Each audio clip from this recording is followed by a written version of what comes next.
Per questo pareggio 2-2, vedo già Luigi Necco dietro di me, 2-2 per Napoli-Radnički. Allora Necco, com'è stata questa partita? Beh, dopo un anno, sai, per il Napoli è stato un duro impatto con l'Europa. È stata una bella partita. Nel primo tempo il Napoli ha avuto 11 occasioni da gol, non le ha avute, le ha conquistate, come vedremo dalle immagini che adesso il regista Ciampa ci manda, e purtroppo ha trovato sulla sua strada una squadra decisa a difendersi e un portiere che, per quanto nemmeno tanto stimato dalla sua squadra, si è rivelato eccezionale, questo Stevanovic. Eccoci al 13° del primo tempo, quando Palanca ha tentato di battere il portiere, ma è stato stroncato, diciamo, sul nascere di questa sua bella giornata. Palanca ha giocato molto bene. Ecco ancora un'occasione, questa volta di Musella, e un salvataggio in corner da parte della squadra jugoslava.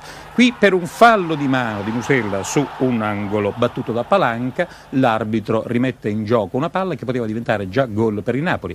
Ed eccoci ad una rimessa laterale e ad una azione, una delle rarissime azioni del primo tempo degli jugoslavi, con Aleksejic che come vedete viene controllato abbastanza bene da Bruscolotti e dagli altri. E qui siamo ancora nel primo tempo. Palanca, calcio d'angolo, il portiere tira fuori dalla porta il pallone ma batte contro il montante, si riavrà dopo poco. Secondo tempo, lungo lancio di Musella per Pellegrini, miracolosa parata di Stevanovic, angolo ancora battuto da Palanca che di qui a qualche minuto uscirà sostituito da Damiani, ed ecco un primo segno delle debolezze della difesa del Napoli. Kroll che pasticcia con Castellini e con Bruscolotti su una pericolosa incursione jugoslava. E siamo sempre nel primo tempo al 25°, come vedete sul lungo lancio di Musella Pellegrini poteva battere ma il portiere lo ha trattenuto, rigore decretato dall'arbitro Courtney, realizza Damiani. Gli abbiamo ricordato che era uscito Palanca sostituito da Damiani.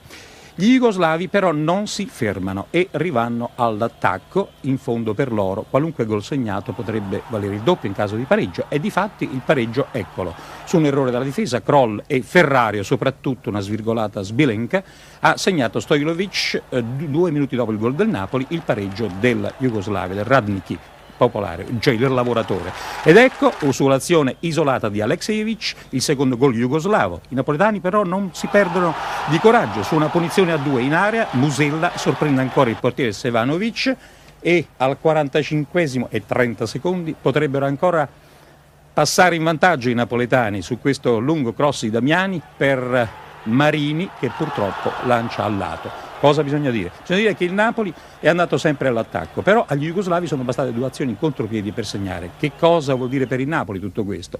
Vuol dire che il rientro in un calcio europeo, combattuto sia pure da quasi dilettanti, è un tantino più impervio di un campionato che forse manterrà per il Napoli sorprese più dolci. Ad ogni modo, il 30 il Napoli in Jugoslavia dovrà vincere o pareggiare per 3-3.